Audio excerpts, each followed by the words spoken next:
The Force is old and full of shadows. The funeral pyre burns on the edge of the palace courtyard, and the smoke rises into a Naboo sky that has no right to be so beautiful.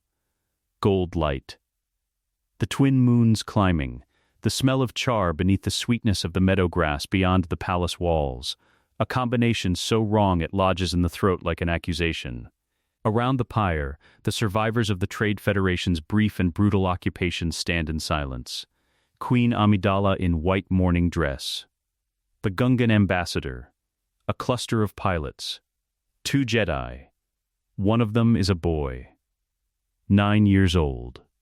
Blonde hair, eyes that have seen the inside of a slave quarter and the cockpit of a Naboo fighter within the same week, and have found, somehow, a way to hold both. The other is a man in dark robes standing 3 steps apart from everyone else. Count Dooku watches the fire.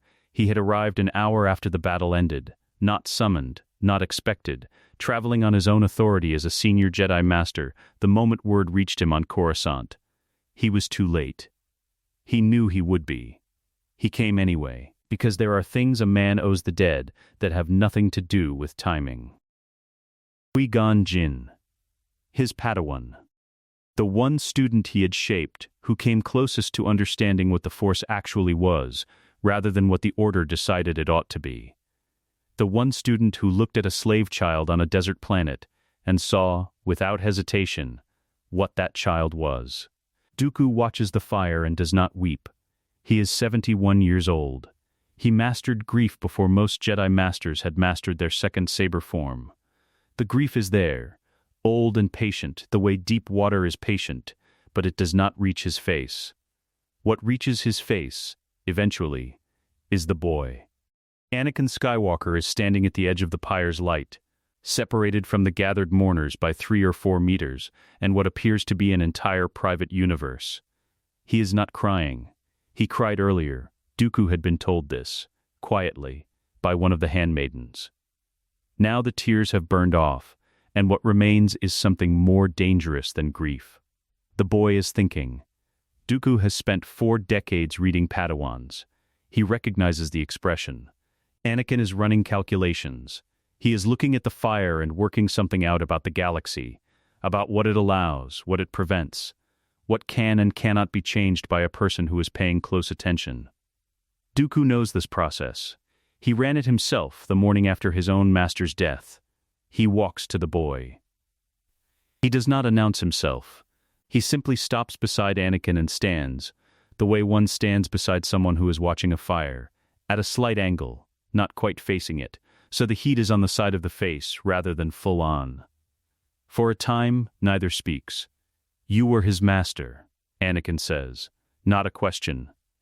The boy's voice is flat, carrying the careful absence of accusation. "Yes," Dooku says. "He talked about you." Anakin's eyes don't leave the fire. "He said you left the Order because it was too small for you." "That is not precisely what I said," Dooku replies. "But it is not entirely wrong." Silence, the fire crackles. A piece of wood collapses inward. "He said you were the greatest duelist he ever trained under," Anakin says. Dooku says nothing. "Better than Master Yoda?" "Your master said that?" For the first time, Anakin glances up at him, something in the boy's eyes that might, in other circumstances, be the beginning of a smile. "No, I made that part up." Dooku looks at the child for a long moment. 9 years old, fresh from a slave quarter, standing at a funeral pyre and making dry jokes at a count he has never met, not from disrespect, but because his mind is already reaching for solid ground, and humor is what this particular mind uses to test the footing. He finds, to his own mild surprise, that he is not displeased. Obi-Wan Kenobi stands on the far side of the courtyard, accepting condolences from the Naboo honor guard with the stricken, slightly bewildered expression of a man who has just been handed a life he did not plan for. Dooku watches him for a moment across the firelight. The new Jedi Knight. Qui-Gon's other student, the one who came first, who was promised the training Qui-Gon redirected to a desert boy when the Force said so. Kenobi is a good man. Dooku can see it from here. Steady, principled, the kind of Jedi the Order produces well. He will make a capable knight. He will not know what to do with Anakin Skywalker. The thought arrives without cruelty. It is simply an assessment. Qui-Gon had the rare quality of meeting people, all people, any people where they were, and finding the potential that existed in that exact place. It was his gift, and, in some ways, his method. Kenobi was shaped by Qui-Gon's teaching, but did not inherit that specific quality. He inherited precision, loyalty, a certain philosophical rigor. The boy beside Dooku has more raw force sensitivity than anyone recorded in living memory. He has spent 9 years surviving an environment specifically designed to make a person feel invisible, small, and without recourse. He will need more than rigor. He will need someone who understands that power unrooted tears itself apart, and who knows how to build the roots. Dooku makes no decision in this moment. He does not operate by impulse, but something shifts in his thinking, the way a line of argument shifts when a new variable is introduced. Quietly, precisely, without fanfare. He looks back at the boy. "What will you do now?" Anakin asks. "Return to Coruscant," Dooku says. "There are matters I have left unattended." "Will you talk to the Council?" "About his Padawan?" A pause. "About me." Dooku looks at the fire. "That was Obi-Wan Kenobi's promise to make," he says. "And he made it. He will train you."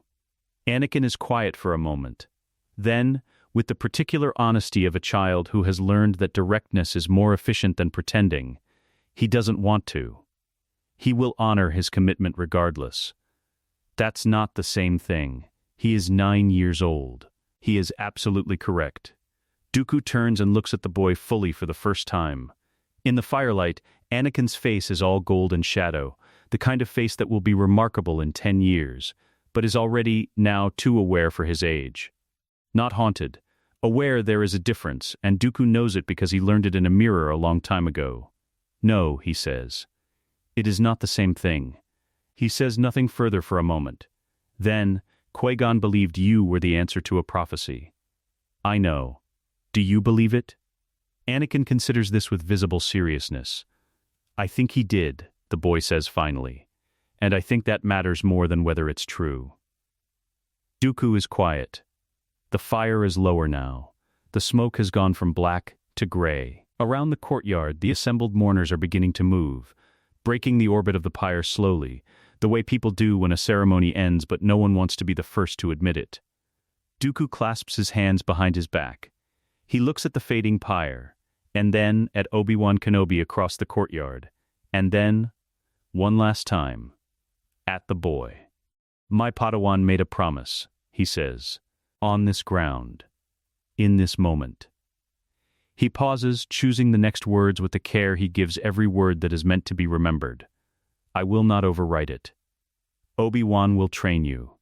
That is Qui-Gon's wish and the Council's decision, and I respect both." Anakin nods. Accepts this.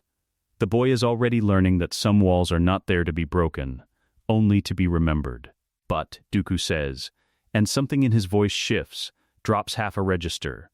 The way a voice drops when what follows is not for public consumption. If there comes a time when you find that a single teacher is insufficient, he does not finish the sentence. He does not need to. Anakin looks up at him with those two old eyes, and the firelight is behind him. And the smoke is rising into the impossible gold of the Naboo sky, and the boy nods once, small, certain, complete. Dooku inclines his head in return. He walks back across the courtyard. He does not look behind him. He has made no vow tonight, not in words, not in ceremony. He has simply left a door open in a wall that did not exist before this evening. Whether it is ever walked through is not his to decide. But Qui-Gon Jinn taught him, once, a long time ago, that the Force does not open doors, by accident. The estate sits on a cliff above the Sereno Sea. From the upper terraces, on a clear morning, you can see the water all the way to the horizon. Dark green, almost black. The kind of ocean that looks like it has opinions. The estate itself is old. Not old the way Coruscant Senate buildings are old, bureaucratically, impersonally, but old the way a family is old. Stone that has absorbed centuries of salt wind. archways worn smooth at the corners by generations of hands, portraits in the long hall whose subjects have Dooku's cheekbones and a varying assortment of his expression.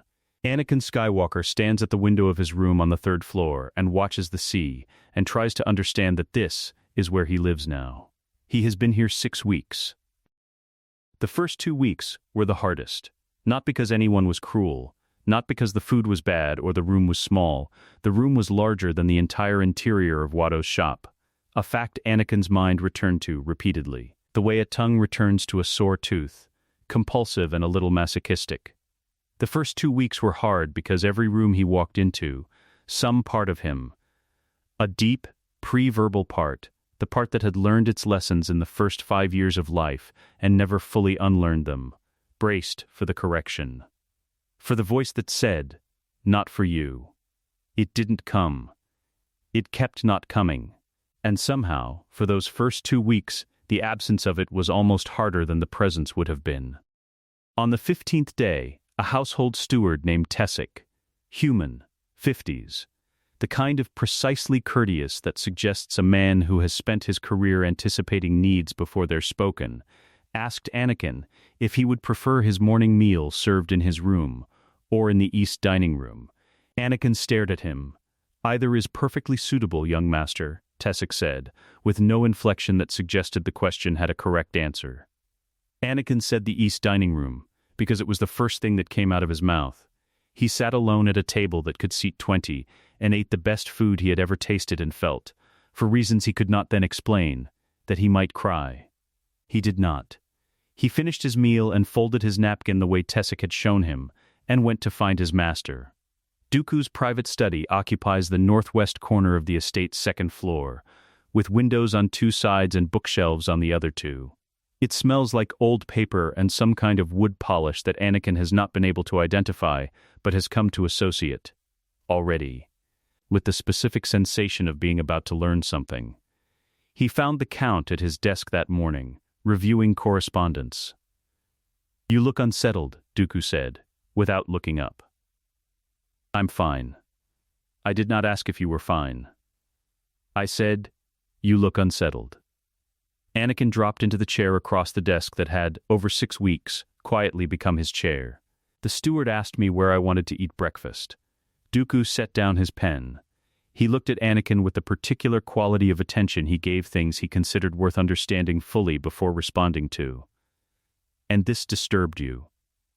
"No." A pause. "Maybe, because you are unaccustomed to being asked." It was not a question. Anakin said nothing, which was its own answer. Dooku picked up his pen again.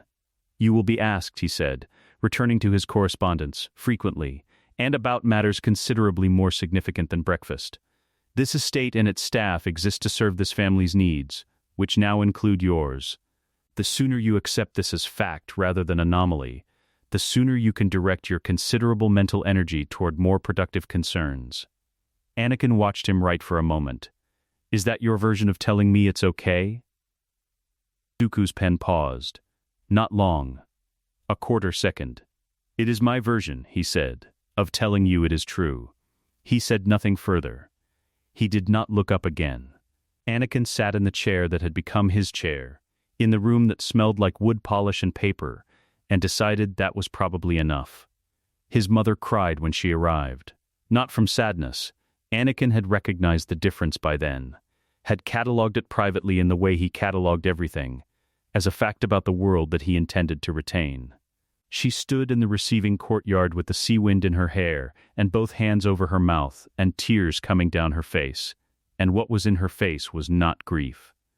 It was the specific, overwhelming relief of a person who has braced for pain so long that its absence takes a moment to process.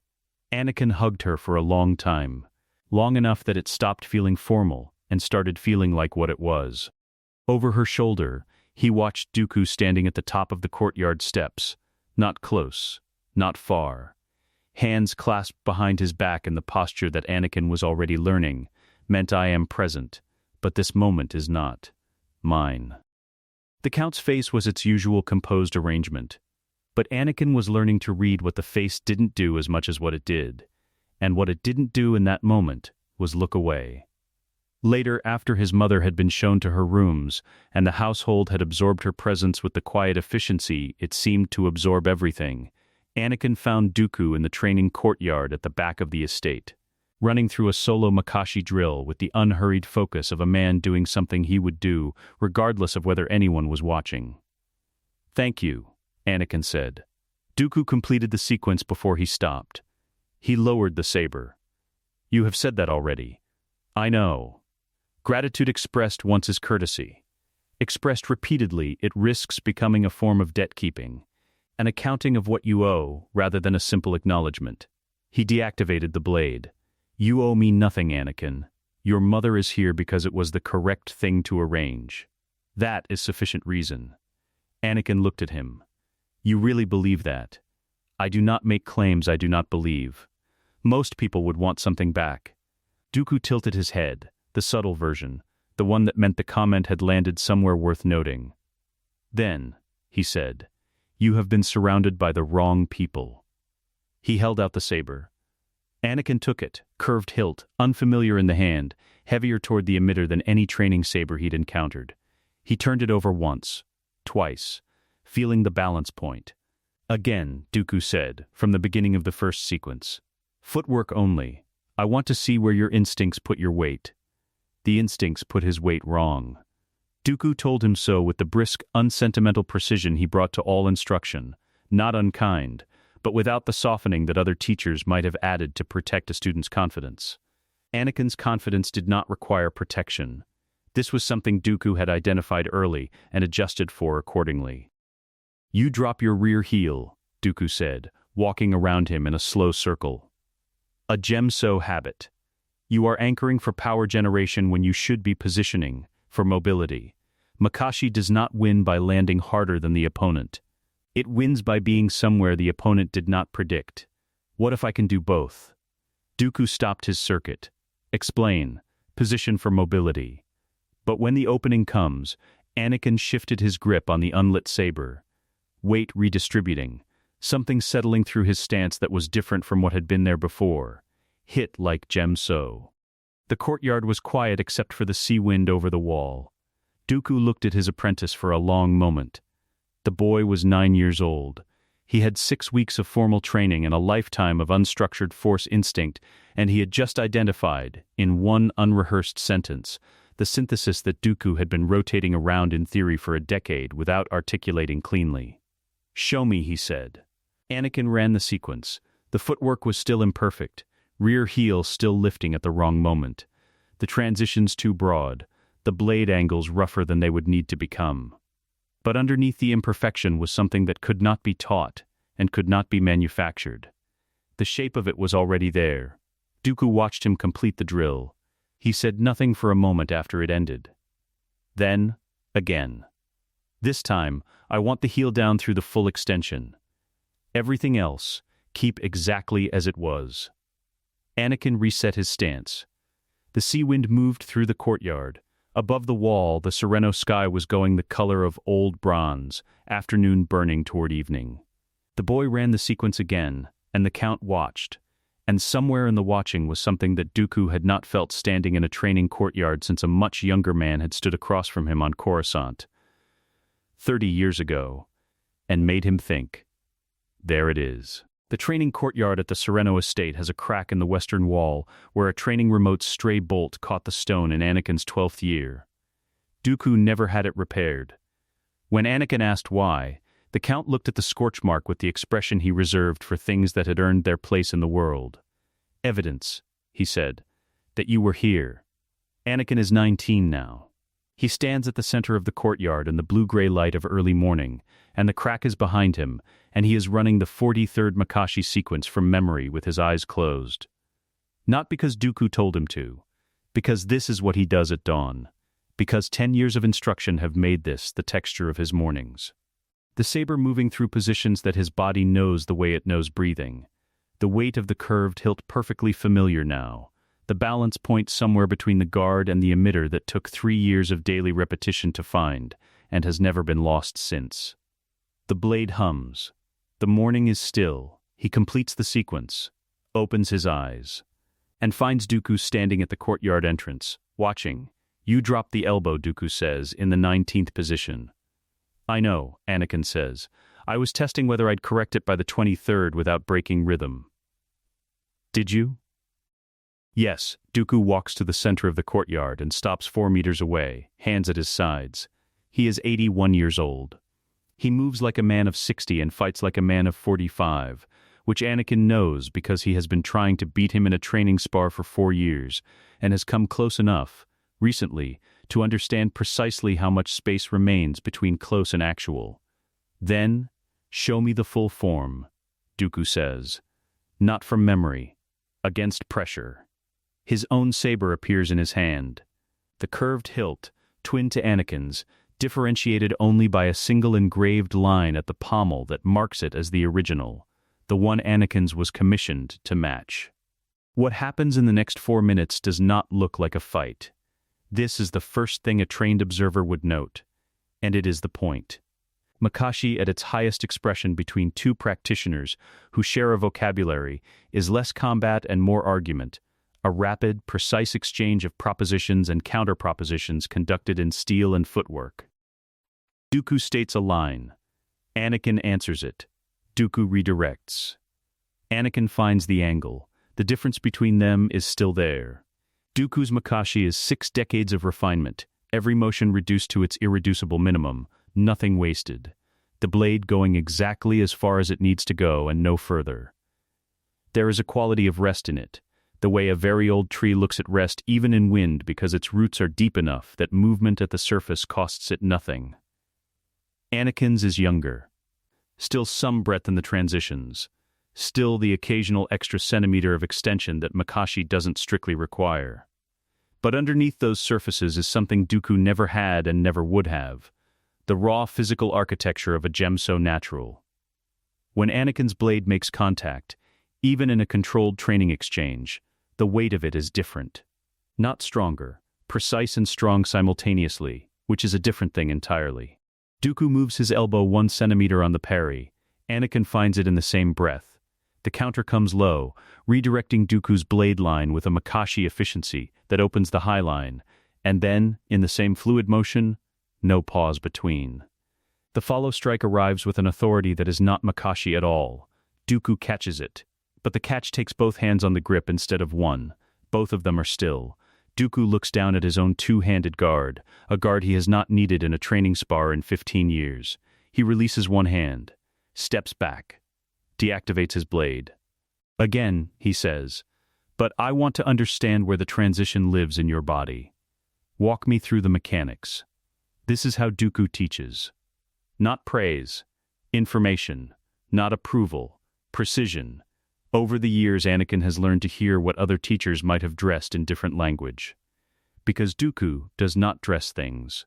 When he says walk me through the mechanics, it means the thing you just did was correct and I want to understand it well enough to make it permanent. Anakin explains the transition. The way the Makashi angle sets the engagement geometry so the Gemso follow has a clean corridor to travel. How the rear heel position Dooku corrected in year 1 was the key to generating that power without telegraphing it. How the curved hilt makes the grip change between forms nearly invisible to an opponent watching the blade instead of the hand. Dooku listens without interrupting. When Anakin finishes, the Count is quiet for a moment. Then, there are 3 people alive I would hesitate to face in a lightsaber duel. He picks up his saber.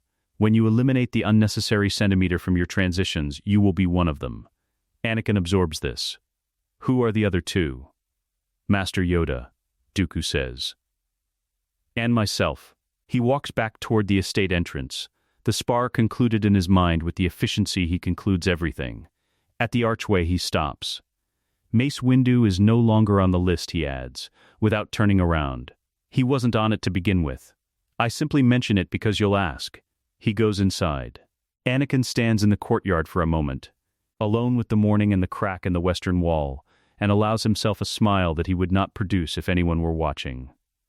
The Coruscant apartment that Dooku maintains for political work is 17 floors above the Senate district, and nothing about it resembles Sereno except the smell of the same wood polish, which Anakin has come to understand is less a preference than a principle.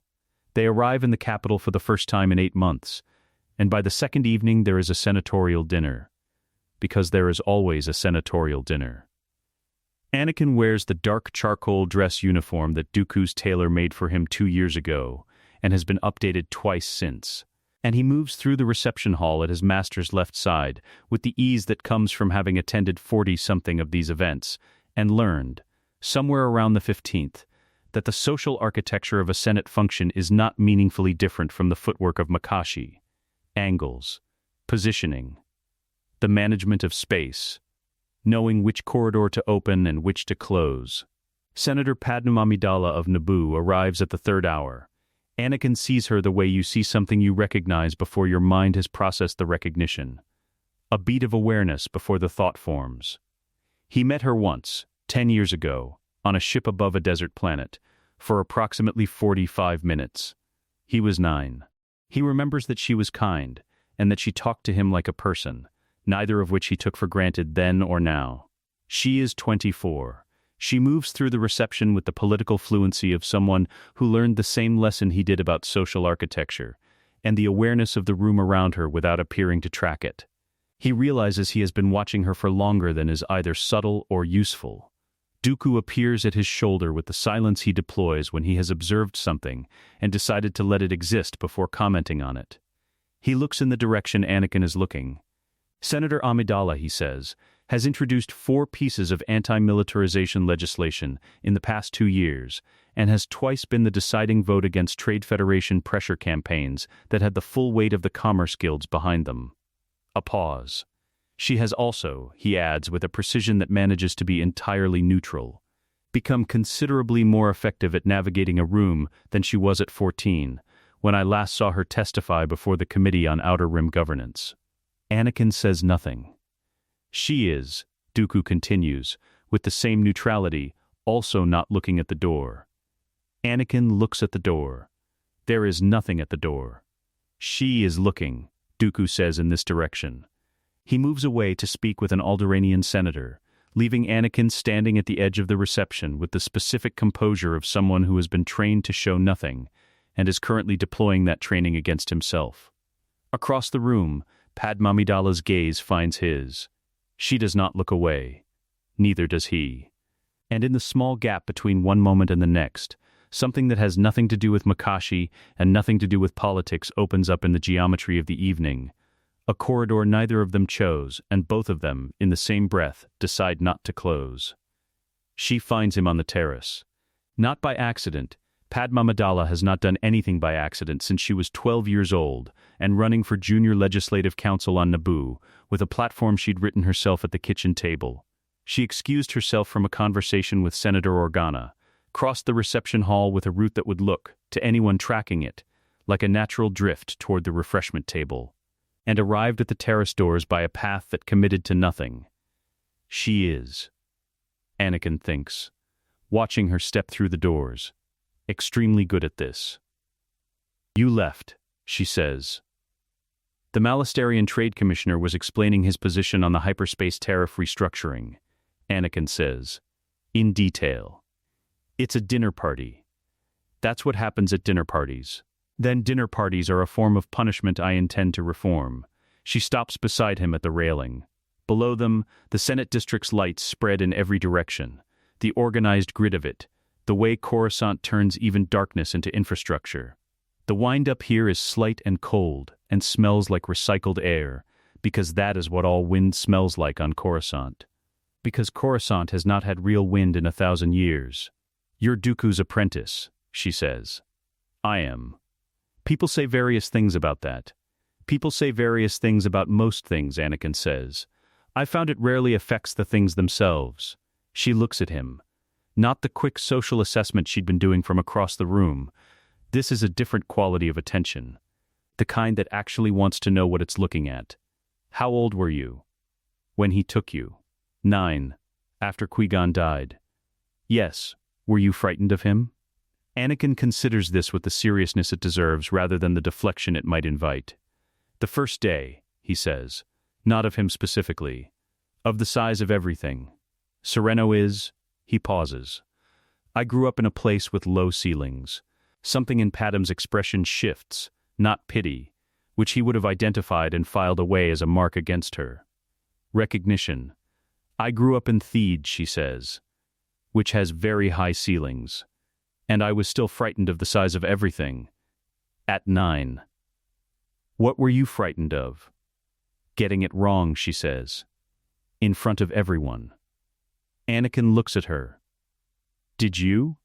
Constantly, she says it without apology, the way competent people admit to failure, as data, not damage. I just got faster at correcting it.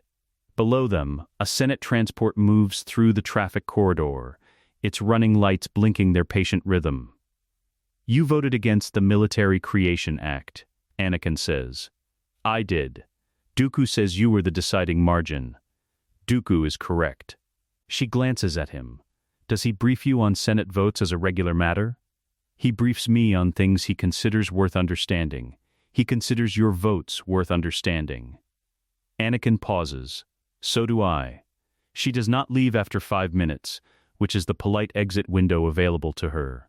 She does not leave after 10, by the time they have been on the terrace for 20 minutes. The conversation has moved from Senate procedure to Outer Rim governance to what Padme considers the 3 structural failures of the Republic's eastern trade corridors, which she explains with the systematic precision of someone who has prepared testimony on the subject and is now delivering it at a quarter of the formal speed, with room for interruption. Anakin interrupts, not to redirect, to extend. He picks up a thread she's left and pulls it somewhere she hadn't taken it, and then she takes it somewhere else, and it continues this way, back and forth, the conversation building the way good arguments build, not toward a conclusion one side had prepared in advance, but toward something neither of them had before the other started talking. This is, Padme realizes, somewhere around the 30-minute mark. Unusual, not the content. She can find senators who know the Eastern Corridor trade data. What is unusual is the particular quality of being listened to as if the information has value beyond its utility to the listener. As if she is not a vote to be cultivated, or a political relationship to be managed. But a person who knows something interesting and has been given the space to be fully correct about it. She is not unaware that this is, in its own way, a form of skill. You're doing something, she says. Listening, Anakin says. You're doing something while listening. He looks at her steadily. I was trained by a man who believes that understanding a person's actual position, not the simplified version, the actual one, is the only foundation for any durable relationship, political or otherwise. He pauses. So yes, I am listening completely. That is not a technique. It's just what listening is supposed to be. Padme is quiet for a moment. That's either the most genuine thing anyone has said to me at a Senate function, she says, or the most sophisticated manipulation I've encountered. If it's the second one, Anakin says, it's wasted on me. I have no political agenda where you're concerned. Everyone has an agenda. I find you interesting, he says. Straightforward, the way Dooku taught him. Not blunt, but without the softening layer that makes directness into performance. That is the complete inventory of my position. The cold Coruscant wind moves between them. Padme looks at him for a long moment, and whatever she is measuring, she completes the measurement. I find you interesting as well, she says. That is also the complete inventory. They meet 4 more times over the following 3 weeks. The first time is by arrangement. A working lunch. Senate cafeteria. Ostensibly to discuss a piece of Outer Rim relief legislation that Anakin has been helping Dooku draft, and that Padme has been approached to co-sponsor. The legislation is real. The discussion of it takes 40 minutes. They stay for 2 hours. The second time is unplanned. They arrive at the same Alderaanian cultural exhibition that Bail Organa has opened at the Senate Arts Annex. Discover each other at the exhibit on pre-Republic Alderaan textile traditions, and spend 45 minutes debating whether the geometric patterns in the 3rd century weaving are political or decorative, a question that has no answer and generates, for this reason, an excellent conversation. The third time is deliberate on both sides, and neither of them pretends otherwise. He takes her to a rooftop restaurant in the mid-levels where Dooku once took him after a long session with the Senate Archives, a place that has no view of anything important and extremely good food, and the quality, rare in Coruscant's upper districts, of not requiring its patrons to be seen. They sit, For 3 hours. They talk about her family and his mother and the specific texture of Naboo rain, which she describes as warm and generous, the way she describes most things she loves, with her whole position stated plainly. He tells her about the flinching. The old reflex. The 15 days on Sereno before he could accept a question about breakfast as a question, rather than a test. He does not know, until he has said it aloud, that he has never said it aloud before. She does not react with pity. She says, "How long until it stopped?" "It didn't stop," he says. "It just moved further back. The reflex is still there. I just have more room between me and it now." She nods. "That's what growing up is," she says. "More room between you and the reflex." He looks at her across the table in the dim restaurant light, and thinks that Dooku was right about many things but wrong about one. He said the social architecture of a Senate function is the same as Makashi footwork. He was wrong.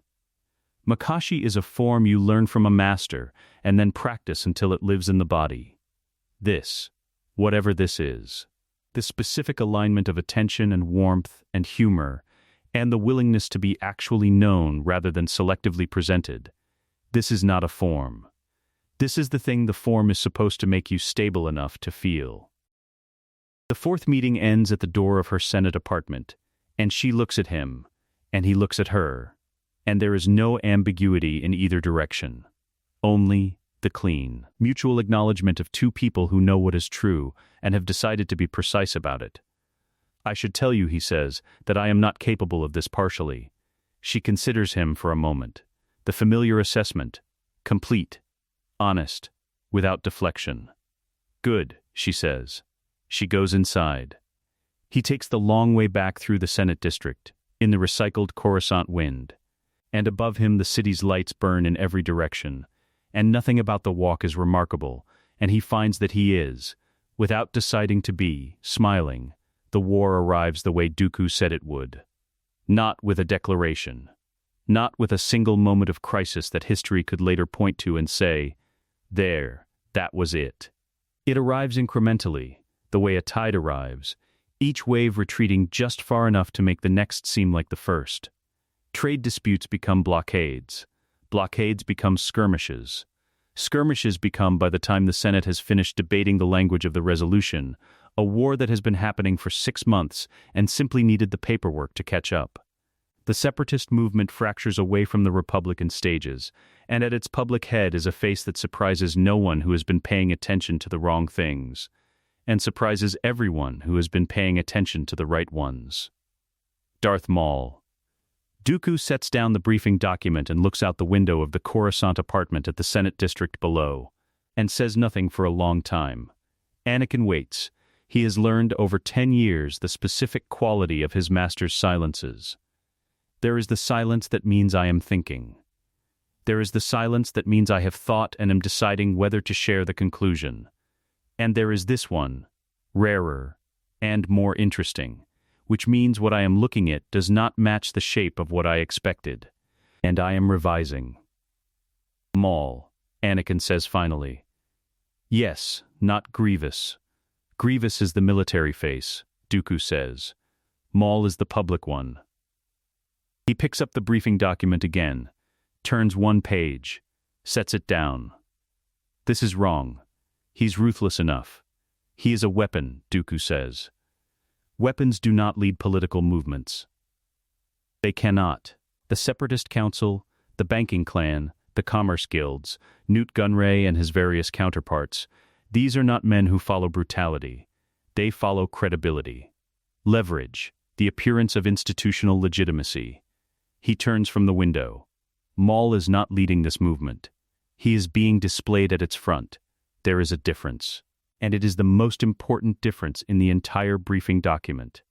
Anakin looks at him. A puppet. A weapon dressed as a figurehead, Dooku says. The council operates behind him, makes every substantive decision, controls every financial instrument, manages every negotiation. Maul provides the threat, the ferocity, the thing that keeps the Republic's attention fixed on the blade rather than the hand holding it. He sets the document on the desk. And when Maul fails, and he will fail, because weapons without political intelligence always fail at political work. Whoever is behind him has already prepared the replacement. Which means they built this to fail eventually. Which means, Dooku says, they built this to serve a purpose that has nothing to do with the Separatists winning. The room is quiet for a moment. Someone is propping Maul up, Dooku continues. And whoever is doing it knows he will eventually fail at the political work, which means they have already prepared the next move. Anakin looks at the briefing document. Military engagements along the Outer Rim. Separatist forces moving with a coordination that the document's authors attribute to Grievous, though the attribution has the slightly uncertain quality of a conclusion reached, because it was the available conclusion rather than the correct one. The war is running badly for them, Anakin says. The Separatists. Militarily, worse than it should, Dooku agrees. Given their resources and their manufacturing capacity, they should be achieving far more decisive early victories. Instead, he gestures at the document, attrition, stalling, engagement patterns that look, if you are not reading them carefully, like a military campaign. And look, if you are, like a campaign specifically calibrated to continue rather than to win. The room is quiet. Anakin processes this the way Dooku taught him to process strategic information, not toward the conclusion that feels correct, but toward the conclusion that accounts for all the data, including the data that doesn't fit. Both sides, Anakin says. Dooku looks at him. If the Separatists aren't trying to win, Anakin says, and the Republic is escalating rather than resolving, someone benefits from the continuation, not from victory, from the war itself. His master's expression does not change. It does not need to. Go on. The Military Creation Act passed, Anakin says. The clone army exists. Emergency powers are on the table every session. The longer the war runs, the more the Senate gives Palpatine to work with. He pauses. And Palpatine keeps asking for more. The meeting with Senator Organa happens 3 days later, in Bail's private office on the 14th floor of the Alderaanian Embassy complex. Padme is already there when Dooku and Anakin arrive, seated across from Organa with a datapad on her knee, and the focused expression she wears when she has been thinking about something long enough that the thinking has become architecture. Mon Mothma arrives 7 minutes after them. She is younger than her reputation suggests, not yet 30, with the deliberate stillness of someone who has learned exactly when motion is wasted, and the particular quality of political patience that in other people takes decades longer to develop. Bail closes the door. There are no recordings in this room, he says. Not a question, a statement of conditions, offered to everyone equally. Then we can speak plainly, Dooku says. They speak plainly. Padme lays out the voting pattern analysis first. 3 years of Senate emergency resolutions, charted against the military engagement timeline, showing a correlation between Separatist offensive activity and Senate sessions scheduled to vote on executive power expansion that is too consistent to be coincidental. Mon Mothma adds the financial data, Republic military spending flowing through contractors with ties to the very commerce guilds nominally aligned with the Separatist cause. Organa says, the same money is funding both sides. Not the same money, Dooku says. The same people, moving money through different instruments. Which is more difficult to prove, and far more dangerous to attempt to expose. Because they have reach into both governments, Padme says. Because, Dooku says, they may be the government. The room absorbs this. Anakin watches the 4 of them. Organa steady, Mothma precise, Padme already 3 steps into the implications, Dooku laying it out with the same quality of restraint he brings to Makashi footwork. Nothing wasted, every word landing exactly where he put it. And thinks about a word Dooku used once, in a very different context, about what makes a blade dangerous. Not the power behind it, the precision of where it goes. Palpatine, Bail says quietly. That is a significant accusation, Mon Mothma says. Without evidence, it ends careers. With insufficient evidence, it ends careers and changes nothing else. Which is why, Dooku says, we will not move until the evidence is complete. He looks at each of them in turn, the specific quality of attention that he gave the briefing document, giving it now to the people in the room instead. What we have is a pattern. Patterns suggest. They do not prove. We need the mechanism, the direct link between the Chancellor's office and the architecture of this conflict, document by document, transaction by transaction. That will take time, Organa says. Yes, Dooku says, it will. On the way back through the Senate district, Anakin walks beside his master and says nothing for 2 blocks. Then, he's been doing this for how long? A long time, Dooku says. Since before the Trade Federation blockade. Since before Naboo. Anakin works it through. Since before Qui-Gon found me. Almost certainly. He let me be a slave. Anakin says. The words are flat. Not an accusation aimed at Dooku, at the architecture of the thing, at the specific shape of a plan that had calculated the value of a boy's suffering and decided it was an acceptable variable. He could have arranged what you arranged. He had the reach. He could have, Dooku says. He didn't because it was useful. The chosen one. Raw and unprocessed and full of the right kind of pain. Anakin's jaw tightens once, briefly, then releases. He was keeping me for something. Yes, the word lands between them and stays there. Anakin breathes. He lets the knowledge sit, not pushing it down, not catastrophizing it upward, but placing it in the correct position in the architecture of what he knows. The way Dooku taught him to place everything. Where it belongs, at its actual size, with its actual implications. Then we build the case, he says. We build the case, Dooku agrees. They walk on. The Senate district moves around them. Aides and officials and the ordinary machinery of a republic that does not yet know what is being done to it, in its name, by the man it trusts most. Above it all, in his office at the peak of the executive building, Chancellor Palpatine receives his afternoon security briefing with the patient, avuncular expression he has worn for a decade, and nods along at exactly the right moments, and at the end asks 3 precise questions that redirect the intelligence apparatus 2 degrees away from everything that matters. He has been doing this for a long time. He is very good at it. But somewhere in the Senate district, walking through the recycled Coruscant wind, a man who was trained to read blade geometry and a young man who was trained by that man are doing the thing that Palpatine's entire plan was built on the assumption that no one would do in time. They are paying attention to the right things. The Jedi archives at night are a different place than the Jedi archives by day. By day they carry the particular bureaucratic hum of an institution that believes knowledge is its primary weapon, initiates moving between stacks, archivists at terminals, the low-level ambient confidence of a place that has been here for 10,000 years and expects to be here for 10,000 more. At night the lights drop to a quarter level, the initiates go to their dormitories. And what remains is the smell of old data and the very specific silence of a room that contains more secrets than it knows it contains. Dooku moves through the restricted stacks without hesitation. He has clearance, Senior Jedi Master, reinstated to full standing 2 years ago after a period of voluntary separation that the Council recorded officially as a sabbatical and that Dooku has never bothered to correct. Anakin walks beside him with a visitor's clearance that Dooku obtained through channels that were entirely legitimate and that no one examined closely, because no one examined anything Dooku did closely unless they wanted him to notice. He notices everything. Here. Dooku says. The terminal is in an alcove off the 3rd restricted stack, and the records it holds are not classified in the conventional sense. They are simply old enough to have been miscategorized twice and forgotten once, which is a more reliable form of obscurity than classification in an institution that has been filing things for 10 millennia.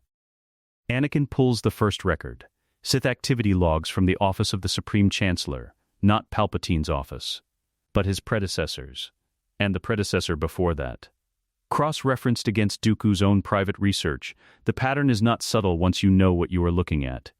What looks like a series of unconnected crises, trade disputes, border conflicts, political assassinations, acquires a different geometry when mapped against the centuries-long Sith doctrine of patient infiltration.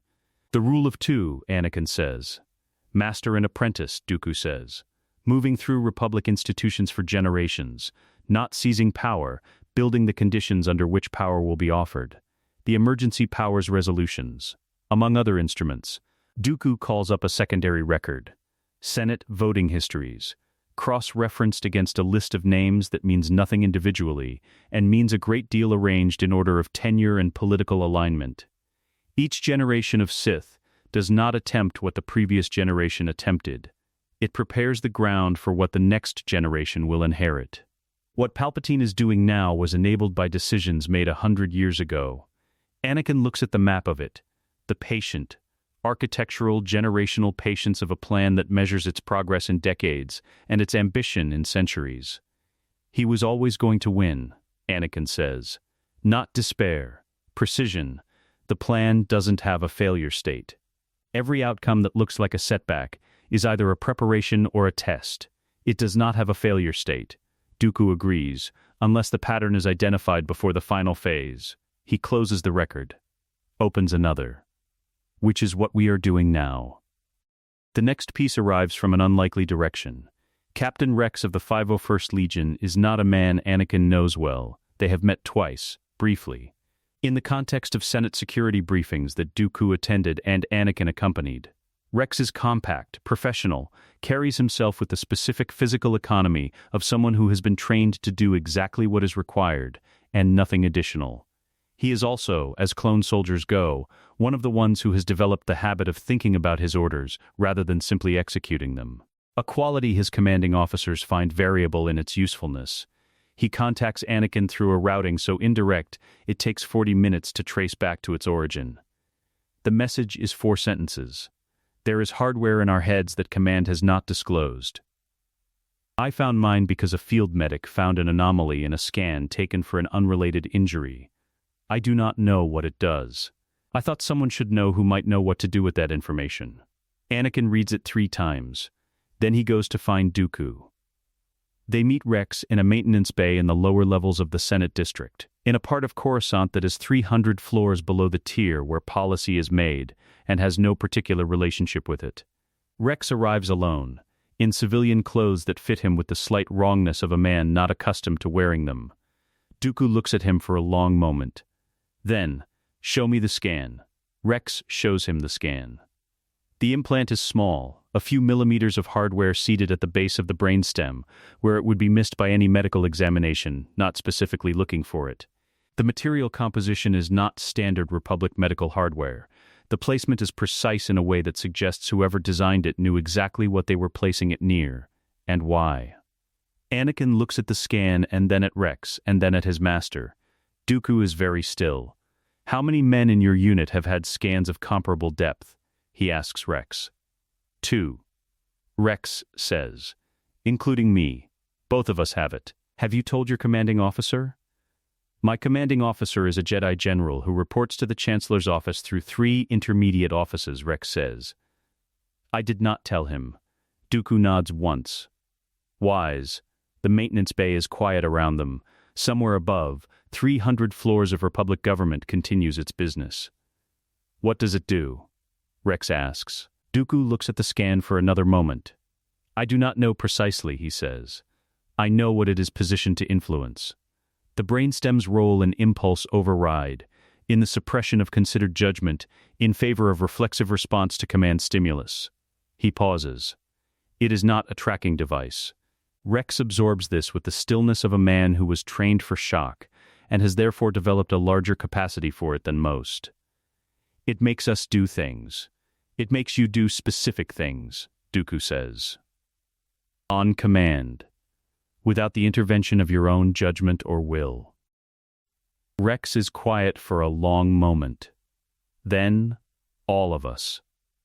Almost certainly, Dooku says. The words land in the maintenance bay and stay there, and what they mean assembles itself in the silence.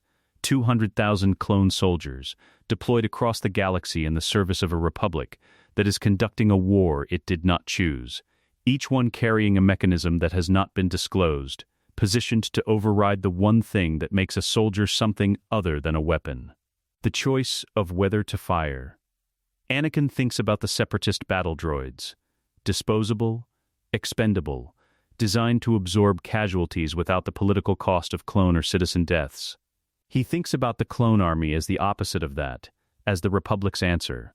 Soldiers with faces, with names, with the developing individuality that distinguishes Rex from every other man who shares his genetic template.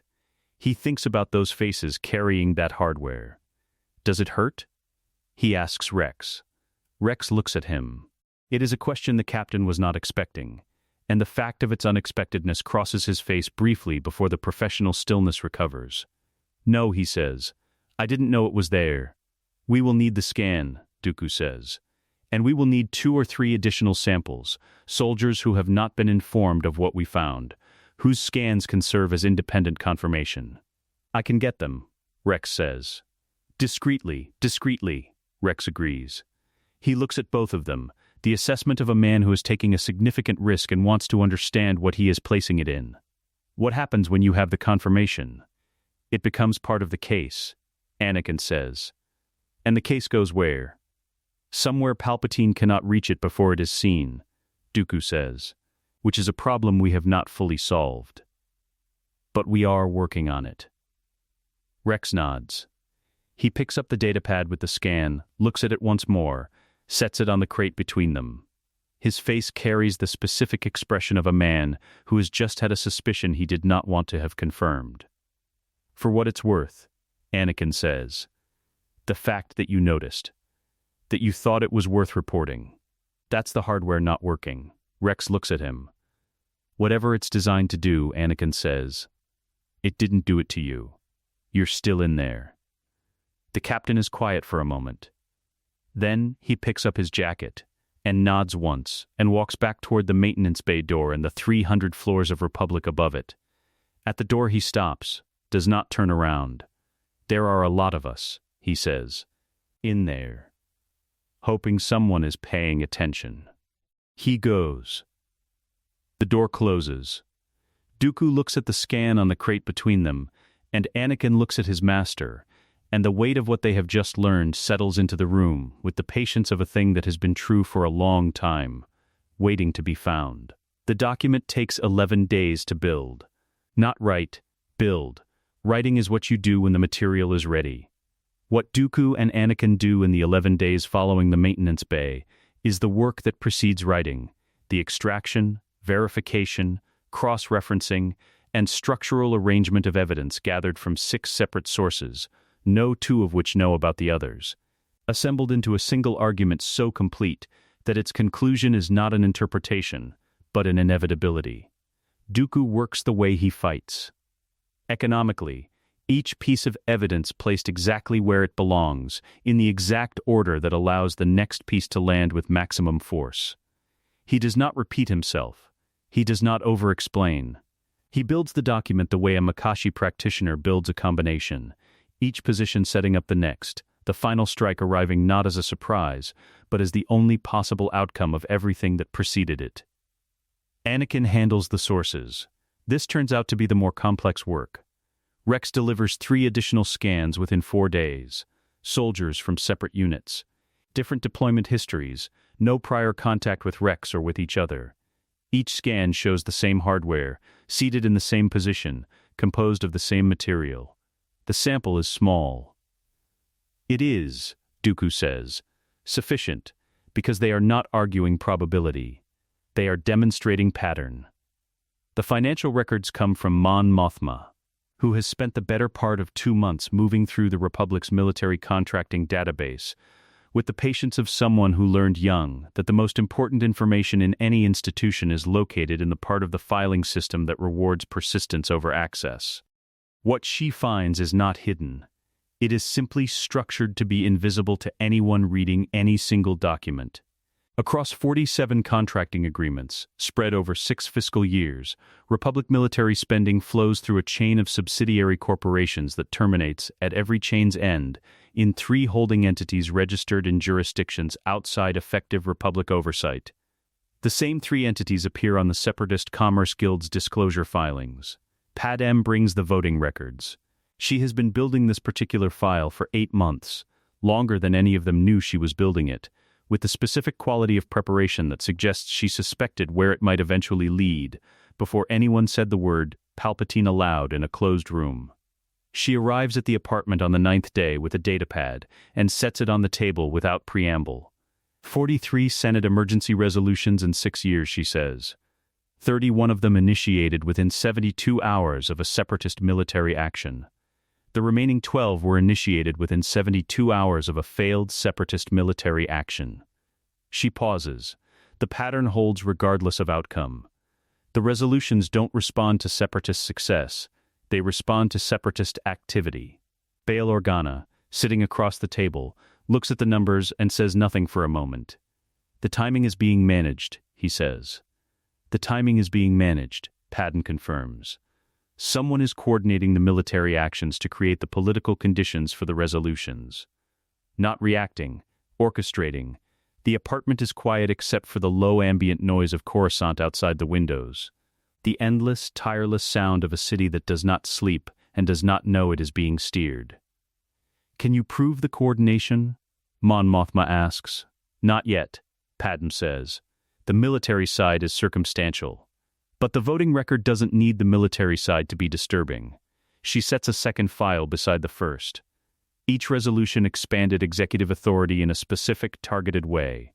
Taken individually, each expansion seems like a reasonable emergency measure. Mapped sequentially, she arranges the files in order of passage date. The room looks at them. It's a design, Anakin says. He is standing at the edge of the table, and he can see it the way he can see a Makashi combination 3 moves before it completes. The internal logic of a sequence built to terminate somewhere specific. Each resolution isn't an emergency measure, it's a component. He's been building something. An architecture of legal authority, Dooku says. So that when the final move comes, it requires nothing illegal. No coup. No violation of the Constitution. He looks at the files. The Senate will give it to him, because the Senate will believe it is the Senate's idea. On the 10th day, Dooku writes to Master Yoda.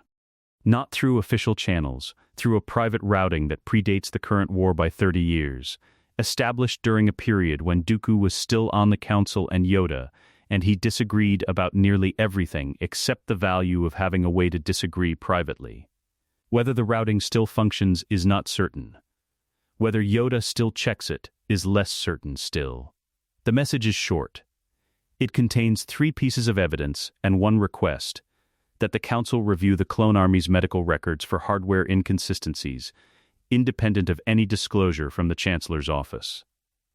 The message does not explain why. Dooku knows that if Yoda needs the explanation, the message has already failed. He sends it and returns to the document.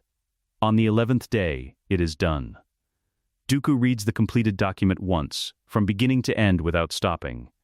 Anakin watches him read it, the specific quality of attention his master brings to a final review.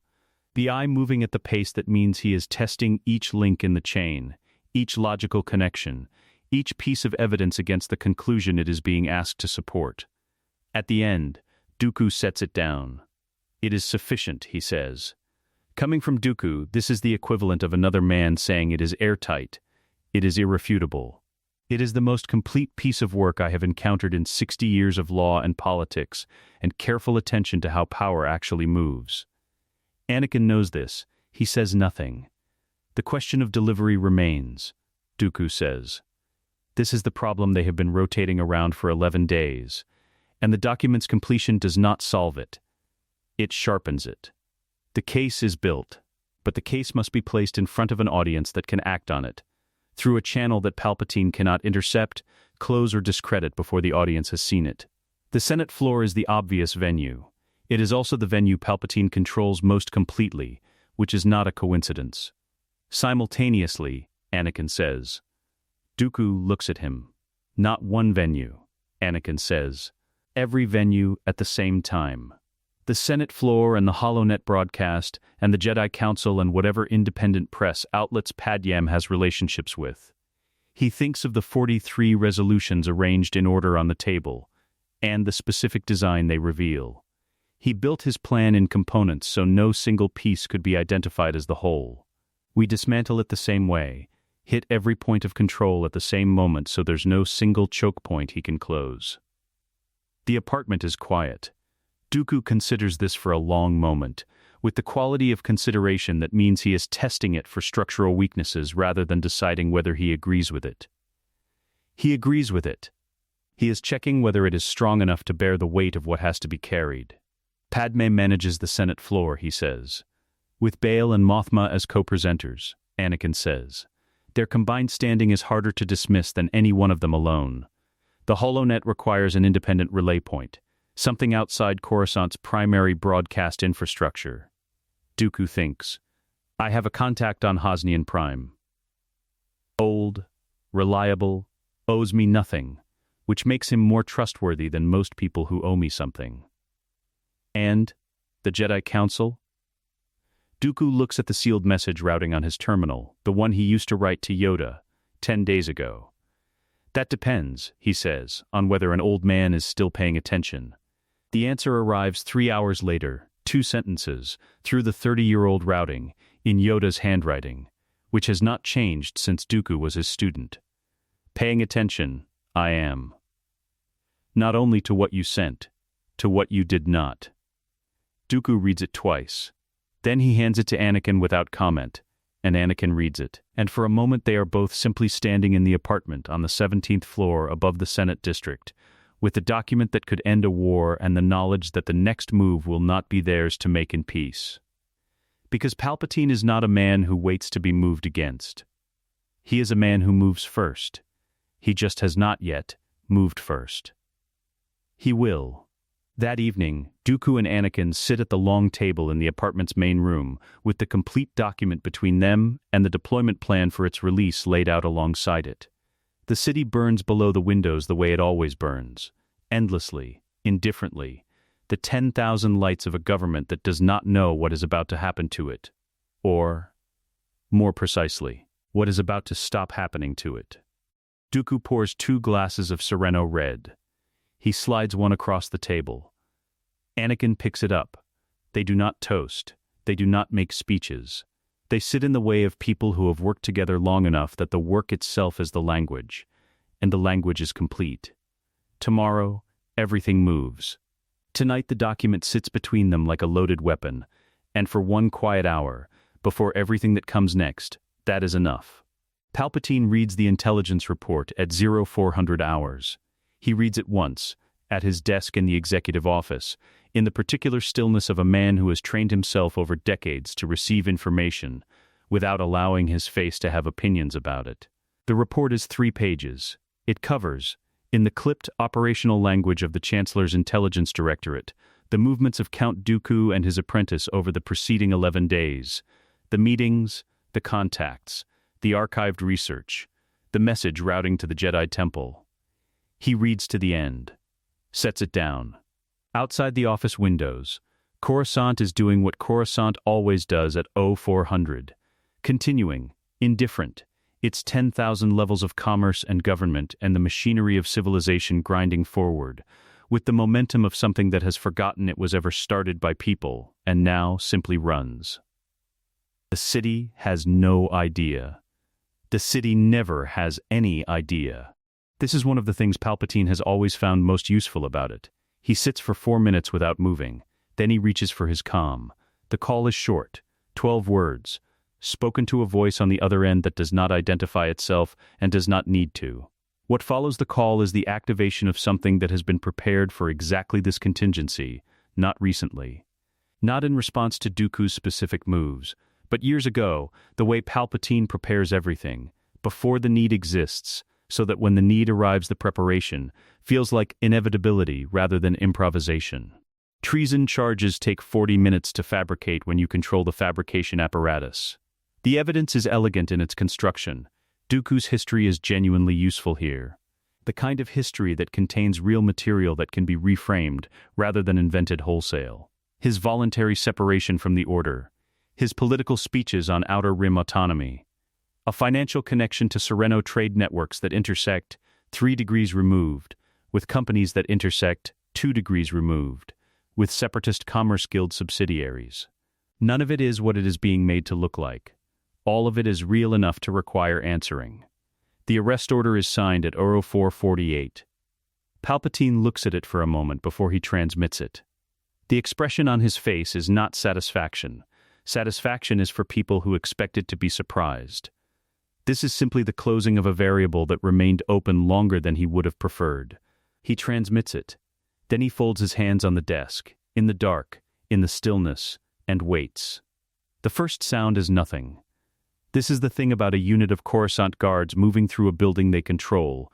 They are trained for silence, and the building's security systems have been fed false normal readings by a directive routed through 3 administrative layers. And the only warning that anything is approaching is the specific quality of the silence outside the apartment door that is different from the silence of an empty corridor. Anakin feels it in his sleep. Not a sound. A pressure change. The force moving differently in the space outside the door, 12 bodies where there should be none, arranged in the staggered pattern of a breach team, carrying the particular intent that has a texture in the force like a fist closing. He is out of bed and at Dooku's door in 4 seconds. Master, Dooku is already awake. He is sitting at the edge of the bed in the dark, and his saber is in his hand, and his face carries the expression of a man who has not been surprised, but is noting, with professional precision, exactly how quickly it arrived. "How many?" he says. 12 outside, probably more at the building exits. Dooku stands. The document. Transmitted to the relay contact on Hosnian Prime at 2200 last night. Anakin says. Per the plan. Then, we have nothing here they can take. He moves to the center of the room, and looks at the apartment door, and then at the window, and then at Anakin. And in the look is the specific calculation of a man who has assessed a tactical situation, and is ready to proceed through it. They will come through the door in approximately 20 seconds, Dooku says. We will allow them to enter. What follows should be quick. Disarm, not kill, Anakin says. These are soldiers following orders they believe are legitimate. Dooku's grip on his saber is light, the Makashi grip, one-handed, 2 fingers on the pommel. They are not our enemy. The door comes down. What follows does not look like a fight. This is the honest description of it. 12 Coruscant guards in full armor moving through a doorway into a space occupied by 2 Jedi. And what happens in the next 90 seconds, carrying none of the hallmarks of a battle, and all of the hallmarks of a proof. A proof of something the guards' tactical briefing did not adequately account for, and that their formation, their entry angle, their staggered breach pattern, none of it was designed to address. 2 people who fight as one, not choreographed, not rehearsed. 10 years of training in the same form, under the same teacher, developing the same instincts about space and angle and the precise geometry of where the opening will be before it opens, and now in the same room, with the same opponents. Those instincts running in parallel with a fluency that makes the 90 seconds look, to any observer who might later be asked to describe it, almost formal. Dooku takes the left side of the room. His Makashi is exactly what it has always been. Contained. Precise. Blade going exactly as far as it needs to go. He disarms the first guard with a parry that redirects the blaster bolt into the ceiling and removes the weapon from the man's hands in the same motion. The second guard's rifle goes into the wall 3 meters to his left. The third guard is on the floor before he has completed his entry. Anakin takes the right side and the door. This is the first time in years that he has used the hybrid form at full speed against opponents who are genuinely trying to stop him, and what it reveals, in the 90 seconds of its demonstration, is that the form is complete. Not developing, not approaching. Complete, the Makashi footwork puts him exactly where each guard's attack is not, before the attack arrives.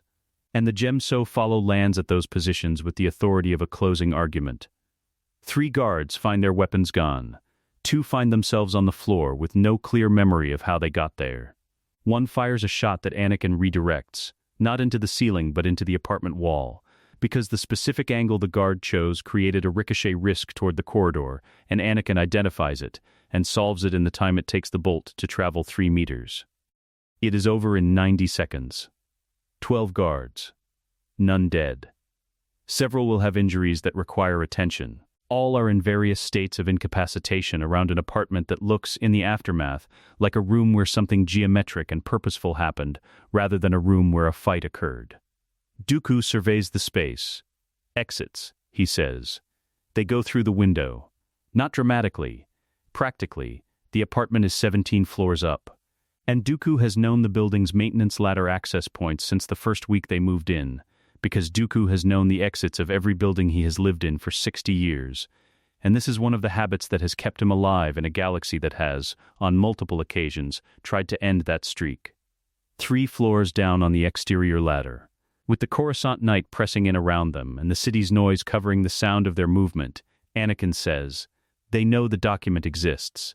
They knew before tonight," Dooku says. "Tonight is the response. We're out of time." "We are not out of time. We are in the last portion of the time we had." He moves along the ladder with the unhurried precision he brings to everything. Those are different conditions. They reach the maintenance level. Below them, through the building's lower access corridors, is a route to the Senate District's secondary transit network that does not pass through any checkpoint currently carrying Coruscant Guard presence. Dooku stops. He is not winded. He is not visibly shaken.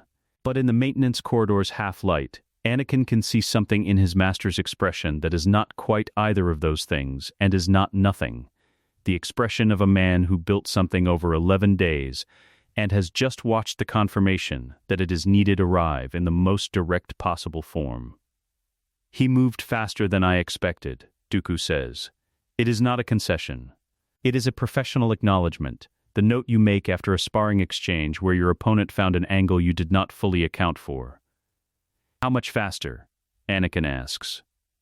"We needed 2 more days." He moves toward the transit corridor.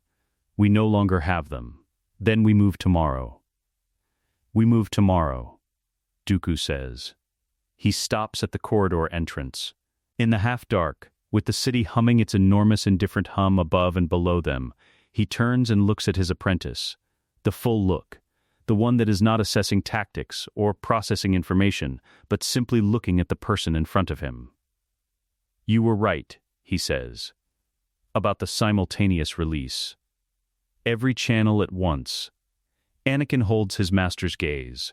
"Then let us," Dooku says, and something in his voice drops half a register, the same half register it dropped in a Naboo courtyard 10 years ago, by a fading pyre, when he left a door open in a wall that had not existed before that evening. "Finish this."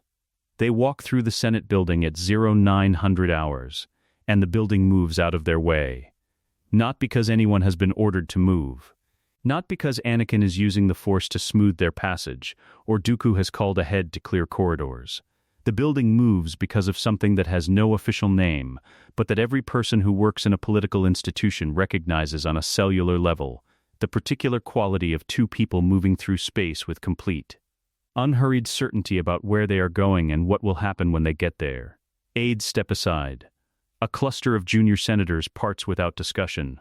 A Coruscant Guard unit at the 3rd-floor security checkpoint looks at them, looks at the checkpoint, and makes the calculation available to anyone who has just received news that last night's arrest operation produced 12 incapacitated guards and 0 arrests. They step aside. Dooku does not acknowledge them. Anakin does not look back. They walk. Padme's transmission to the Senate floor began 40 minutes ago. Bail Organa seconded the emergency session request from the floor itself, Mon Mothma from the Outer Rim Caucus Gallery, and the combined weight of 3 senators with unimpeachable standing requesting simultaneous floor access for a matter of constitutional urgency created a procedural situation that the Senate's own rules require be honored before the presiding officer can object. The presiding officer is, this morning, not Palpatine. Palpatine is in his office. He has been in his office since 0830, when the HoloNet relay on Hosnian Prime began broadcasting a document to every independent news outlet in the core, with a simultaneous uplink to 6 Outer Rim distribution nodes, and the Senate's own internal document sharing system received a filing from 3 sitting senators that immediately entered the public record by virtue of its filing, making it impossible to suppress without the kind of visible, aggressive intervention that would itself become the story. He has been in his office since 0830, and the mask is off.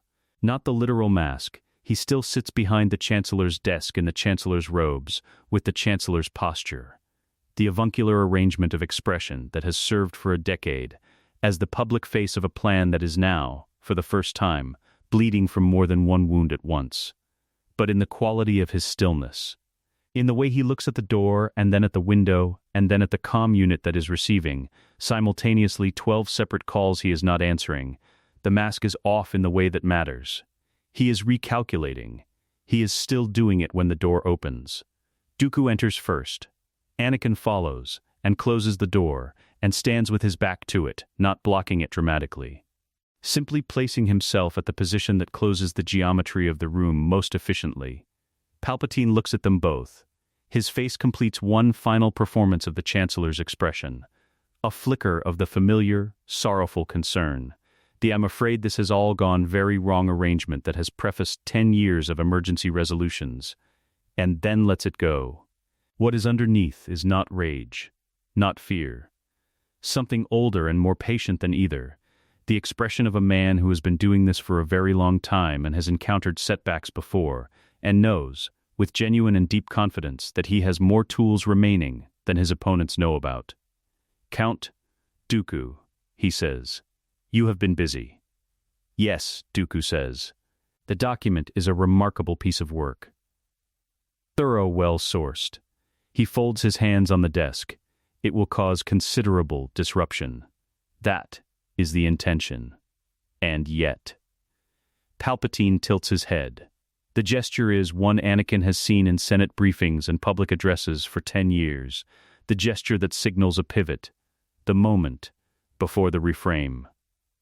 You are here, rather than at the Senate, watching your case unfold from a position of safety. He looks between them. Why?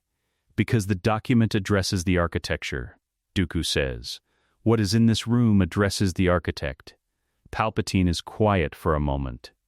Then he looks at Anakin with an expression that shifts, not dramatically, but in the way a key shifts in a lock, turning toward something specific.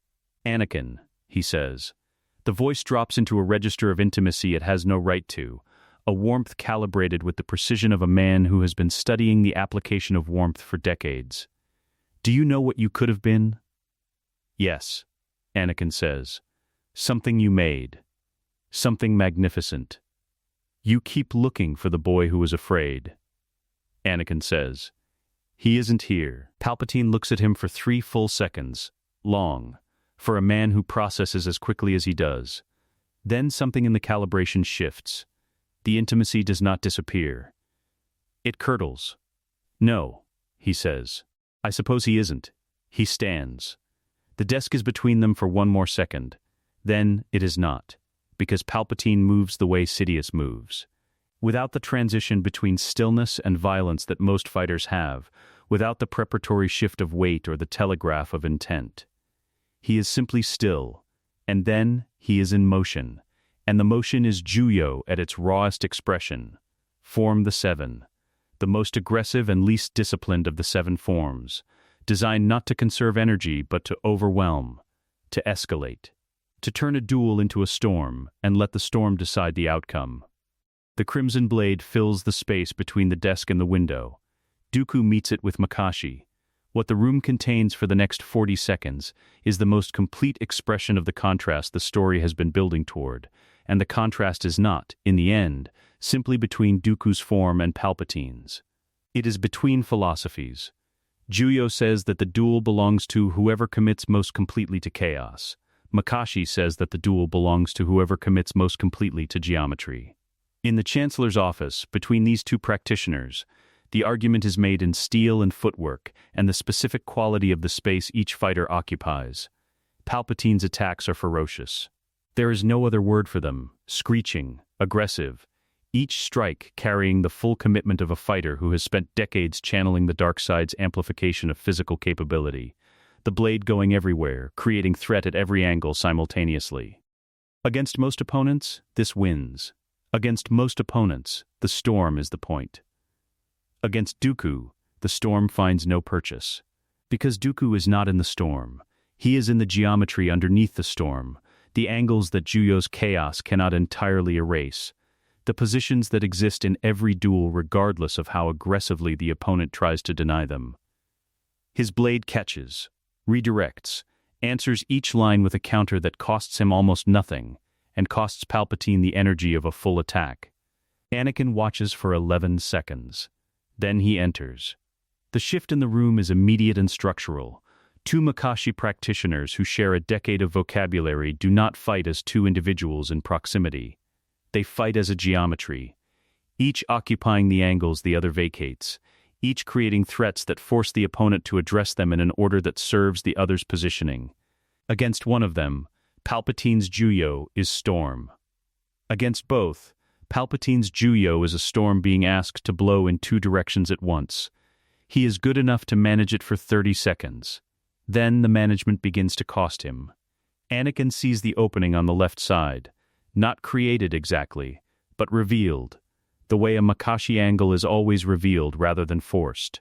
He takes it. The hybrid form engages, Makashi positioning that puts him exactly at the angle Palpatine's defense cannot cover, followed by the Gemso follow that the Makashi setup makes geometrically inevitable, and the combination lands. Palpatine turns the blade. Barely, his footwork shifts, a step that buys him space and time and uses both immediately to break from the duel's geometry and do the thing that a losing fighter does when losing by form. He stops using form. The lightning is not a technique. It is a surrender of technique, the acknowledgement that the duel's geometry has been lost, and the only remaining play is to change the nature of the contest entirely. It comes from both hands, at full extension, aimed not at Dooku but at Anakin, because Palpatine understands, with the clarity of a man who has spent a decade studying this specific apprentice as a potential asset, that the thing most likely to break Dooku's composure is not a threat to Dooku. Dooku steps between them. The lightning hits him. It hits him because he chose to be there, not a stumble, not a misdirection. A step. Deliberate, precise, taken in the half-second between the lightning leaving Palpatine's hands and reaching Anakin. And the choice behind the step is complete and considered, and made with the full knowledge of what it will cost. What follows surprises even Anakin, a technique he has never seen his master use, has never known him to possess, drawn from some deep reserve of Jedi knowledge that Dooku has carried for decades without occasion to spend. The absorption is real but incomplete, the lightning too concentrated, too sustained to be fully turned.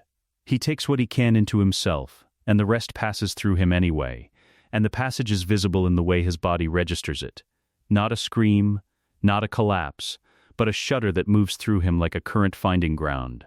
His knees not buckling but bending. One hand going to the floor. He stays upright. He does not let go of his saber. Not, he says, and the voice is controlled even through the damage, clipped and precise, and carrying the same quality it carries when he corrects an elbow position or identifies a footwork error, as if pain is simply another variable to be accounted for. He looks up at Anakin. Anakin is already moving. Dooku, on one knee, watches his apprentice turn toward the Sith Lord. From this angle, in the Chancellor's office light, with the curved hilt in Anakin's hand and the hybrid form settling into its final position, the engagement window narrow, the weight distributed exactly as it should be, the rear heel down, the unnecessary centimeter gone from the transitions. Everything reduced to its irreducible minimum, plus the specific, overwhelming authority that cannot be taught. From this angle, Dooku sees the thing he saw in a training courtyard 10 years ago, in the early morning light of a sereno dawn. The shape of it, finally and fully there. Between his apprentice and the Sith Lord, the geometry of the room resolves into its final configuration. Palpatine at the window, the lightning spent, the Juyo storm exhausted against a mathematics it could not overwhelm, and Anakin at the center of it, precise and still and absolutely certain. The last chapter opens. Palpatine looks at the young man standing between him and everything he built, and for the first time in many years, he has nothing left to reach for. Not a contingency.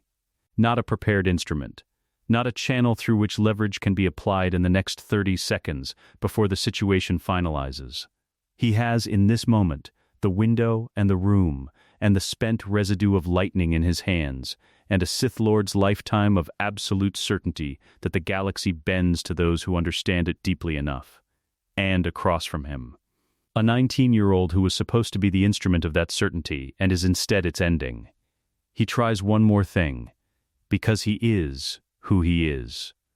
You were born for more than this, he says. The voice reaches, One final time for the register of intimacy. A boy from nothing, from dust and servitude. You could have remade the galaxy. With me. On your own terms. Anakin looks at him.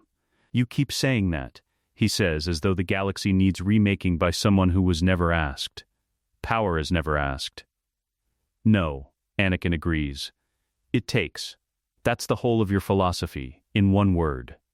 He settles his weight, heel down, transitions clean, the form at rest in his body the way breathing is at rest. It isn't enough. Palpatine moves. What Anakin does in the next 40 seconds is not revenge. It is not rage. It carries none of the qualities that the dark side requires to amplify. No grief weaponized. No fear converted. No wound that has been kept open and infected across years of powerlessness, waiting for the moment to discharge. He is simply very, very good at this. The hybrid form closes the distance with the Makashi footwork.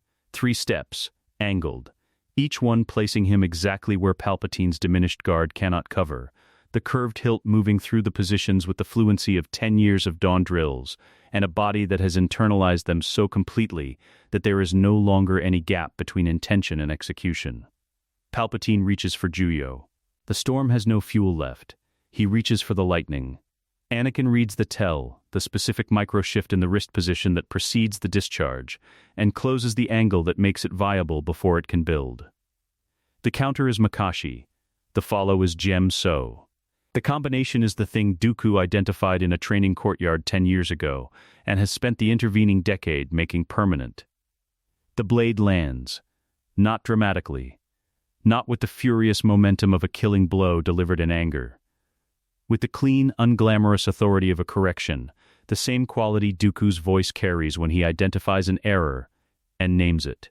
The same quality the document carried when it placed each piece of evidence exactly where it needed to go. Palpatine's saber is gone. Palpatine himself, disarmed, driven back to the window, looks at his own empty hands with the expression of a man encountering, for the first time, a room that does not have a door out of it. Anakin puts the blade to his throat. The room is very quiet. It ends here, Anakin says. Not loud, not performing the moment for anyone, not because I hate you, because you're done. He holds it there for 2 seconds, long enough that the choice is visible, that the full weight of what he is and is not doing occupies the space, and then he steps back and uses the Force to pin Palpatine to the wall, wrists and ankles with the specific. Contained application of a man who learned that power is not demonstrated by what it destroys, but by what it holds precisely in place. He goes to Dooku. His master is on one knee, exactly where he was. He has not moved, because moving would have cost him something he wasn't prepared to spend while the outcome was still in progress. Now that the outcome is resolved, he looks up at Anakin with the expression he almost never wears in its complete form.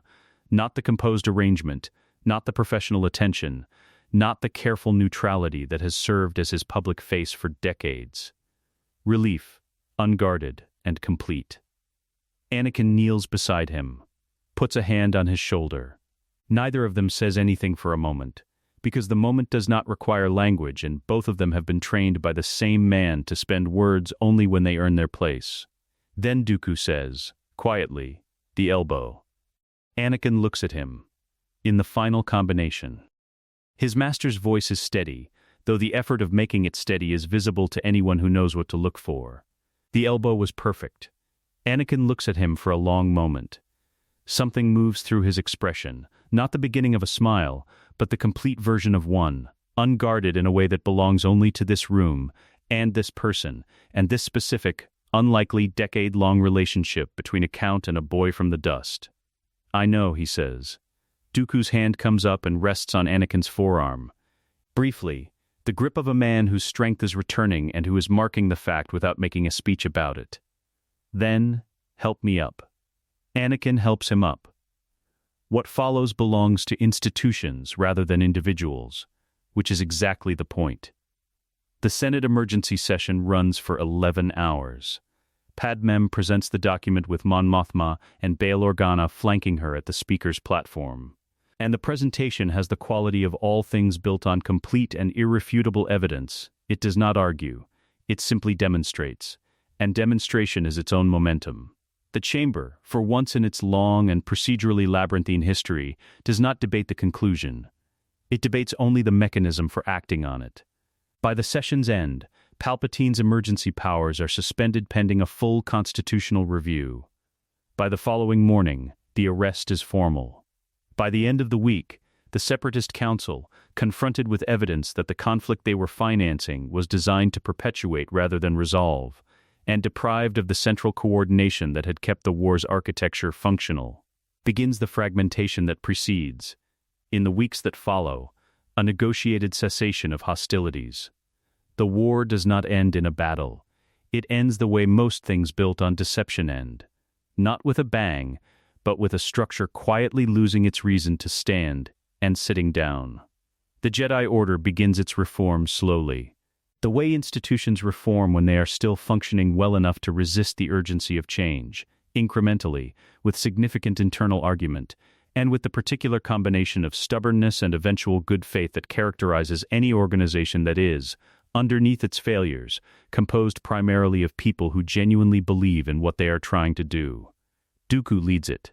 Not as Grand Master, that title he declines twice before Yoda, in a private conversation in the Sereno study that smells of wood polish and old paper, makes an argument that Dooku cannot answer by pointing out, with the economy of a man who has been making unanswerable arguments for 900 years, that declining a responsibility because it is difficult is not a philosophical position, but an excuse.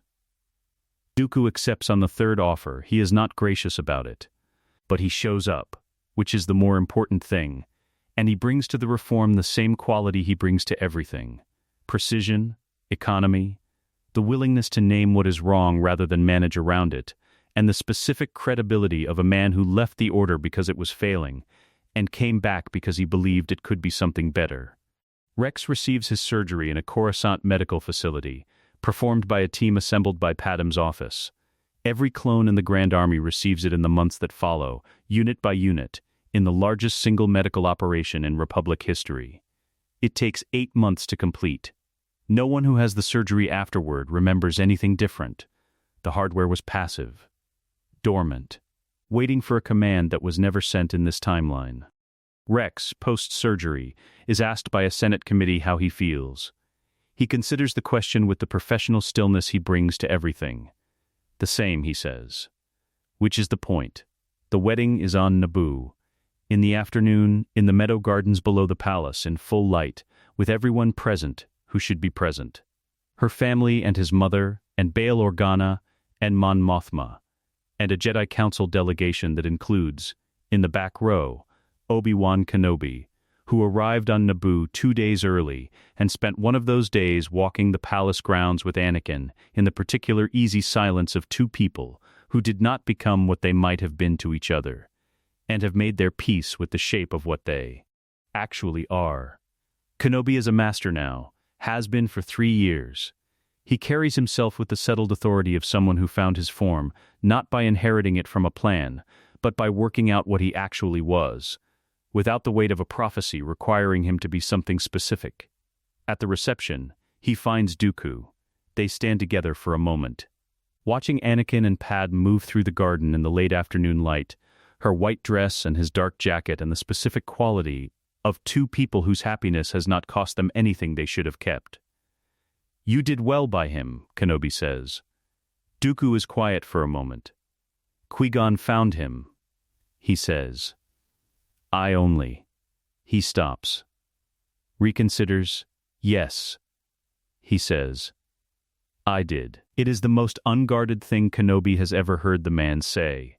He files it away and says nothing further, because he knows a complete sentence when he hears one.